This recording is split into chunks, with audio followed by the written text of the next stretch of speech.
안녕하세요. 루트 모발이식 센터 피부과 전문의 김재민 원장입니다.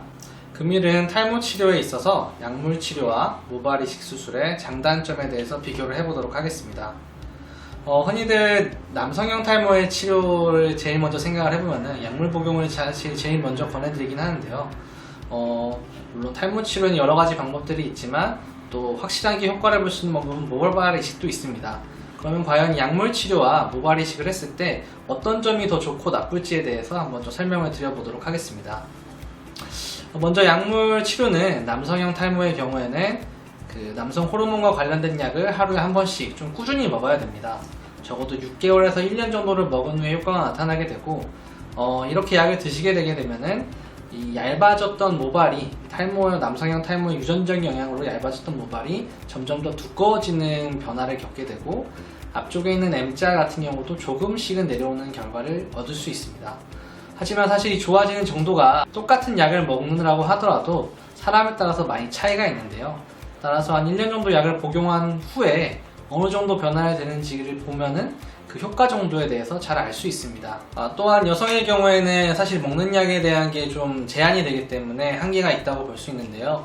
요즘 저희 학회에서나 일단 탈모를 많이 공부하시는 분들은 먹는 미녹시딜도 사실 권하고 있긴 하나 이제 안전성에 대해서 좀 문제가 있기 때문에 정말 모발이 없으셔서 고민이신 분들 경우에만 먹는 미녹시딜을 또 권해볼 수도 있을 것 같습니다. 또한 약물 치료는 이제 시간이 많이 걸리는 것도 있는 반면에 남성의 경우에서는 M자에 대한 회복이 사실 눈에 띄지 않는다는 점도 있는데요. 여러 가지 논문에 대해서 살펴보게 된다고 하면은 피나스트라이드의 경우에는 M자의 회복을 예방하는 정도의 효과만 있고, 두타스트라이드의 경우는 M자를 조금씩 좋아질 수 있겠다고 하는데 사실 그 회복되는 정도가 생각보다는 크지는 않은 것 같습니다.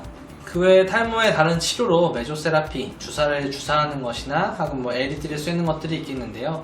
이런 것도 사실 모발에 생기는 정도가 서서히 좋아지게 하는 거지, 정말 우리가 원하는 미용적인 큰 변화를 바라는 거에는 상당한 시간과 치료가 많이 필요한 것 같습니다.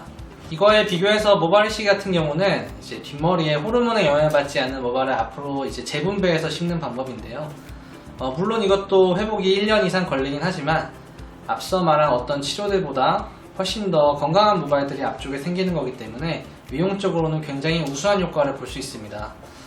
아예 모발이 없으신 분들은 이제 어떤 치료의 선택지가 좀 제한이 되겠지만, 상대적으로 모발이 많은데 이마가 넓어서 고민이신 분들 같은 경우에는 약물 치료보다는 모발 이식 수술을 하셔서 이마를 좁히는 방법을 택하시는 게 훨씬 더 결과가 좋다고 저는 생각하고 있습니다.